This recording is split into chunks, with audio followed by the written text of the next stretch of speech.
I got a phone call probably about, I don't know, it was about a month ago, and could tell within just a few minutes that he really didn't need somebody to come tell him what to do. He needed somebody to come look at what he was doing and just make some suggestions. And that's what we run into a lot as a consultant is you got several different types of people. You got some that's got such unrealistic expectations when they get a piece of property, there's no way you can help them. Then you have some that really and truly need you to draw a plan of everything that they need to do, and you kind of have to hold their hand and walk them through the whole process. And then you have people that go out, they research, they study, they absorb as much information as they can, and every once in a while it's just nice to get confirmation that you're headed in the right direction. And have a fresh set of eyes look at it to maybe point out some things that you've overlooked from being so involved and so consumed with what you're doing. So that's basically what this was. For me, this place is all about entertainment.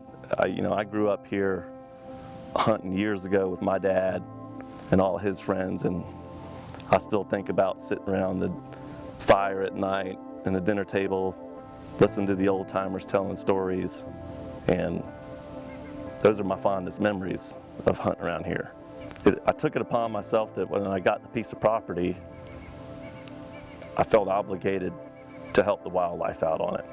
I wanted to do as much as I can to improve the wildlife, not necessarily for hunting, but for anybody that wants to ride around, family, relatives, friends, wives that aren't hunting, they might want to ride around and see birds and things like that. So I'm trying to get involved on learning as much as I can, learning control burning techniques, anything I can do to improve the property. And that's what I'm getting from the show.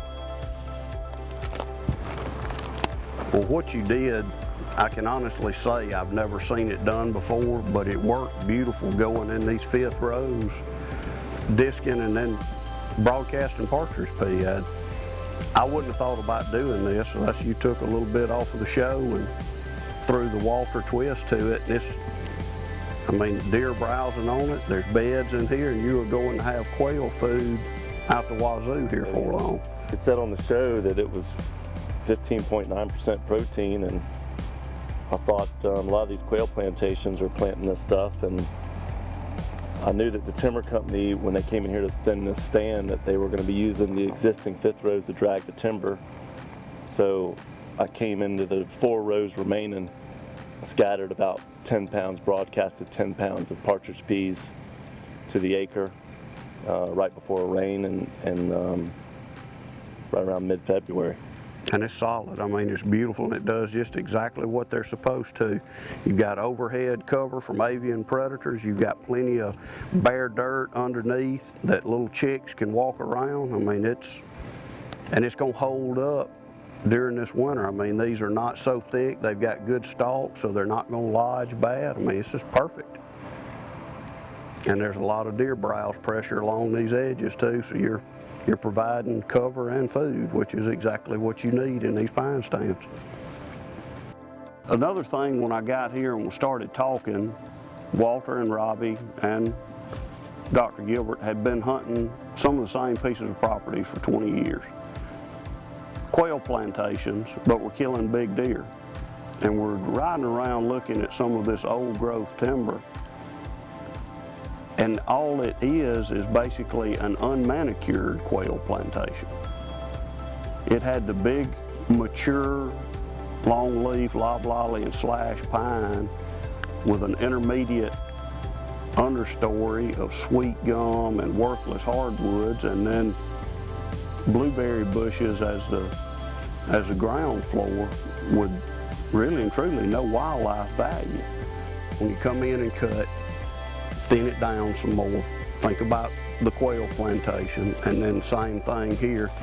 You tried to burn it, you got a good burn, but you hadn't got anything on the ground. All of the sunlight's getting caught up in the junk. You've got intermediate oaks, and then you've got tree sparkleberry and vaccinium bushes, so you've got nothing on the ground. There's nothing to eat. So you had the right idea, but you got to carry this one step further. You're going to have to come in, take out all this, leave your big pines. You can even leave some of these oaks in here before it falls off that ridge, and you can turn this into the quail plantation. I mean, no ifs, ands, or buts. Give it a year or two, see if the native grasses are already here. If not, get a mix and come in and plant it after a good burn. So and this will be exactly what you're looking for. Walter called me 2 days ago before we showed up and said his beans were looking great, and then the next day he sent me a picture and said, deer browse, tremendous, and then he came and started looking, and it's not deer browse. It's caterpillar browse. Good gracious. Great day.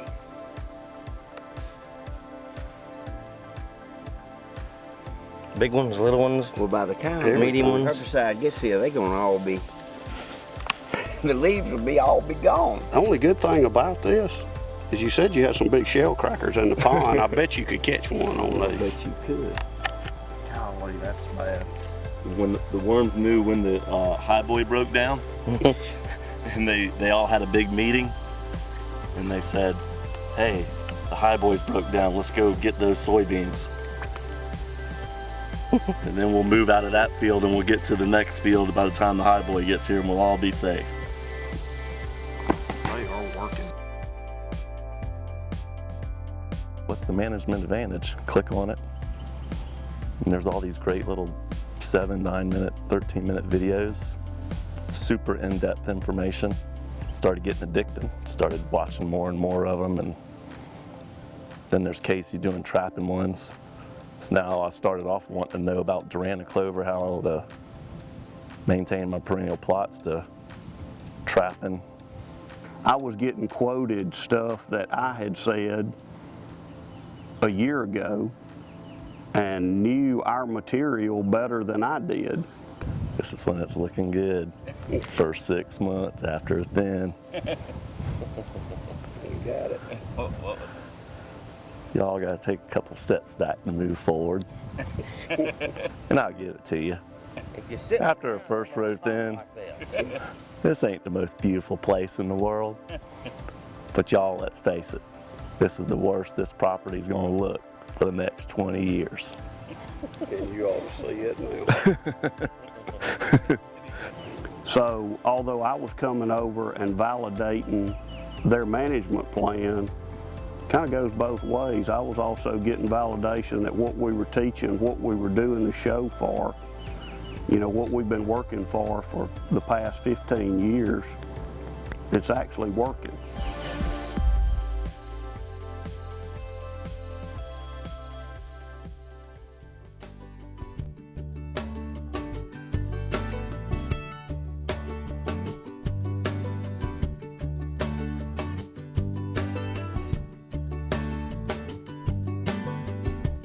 There's a place I go, tucked back in the pines, where a green field grows, my own little paradise.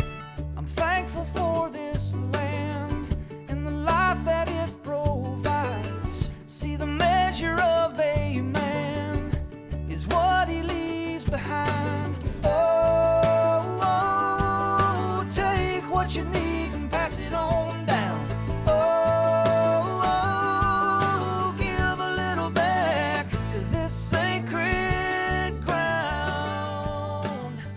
Sometimes you just got to get on old Chucky. Let him loosen up a little bit. I am what I am. If you sit me down, I'm gonna talk like this. In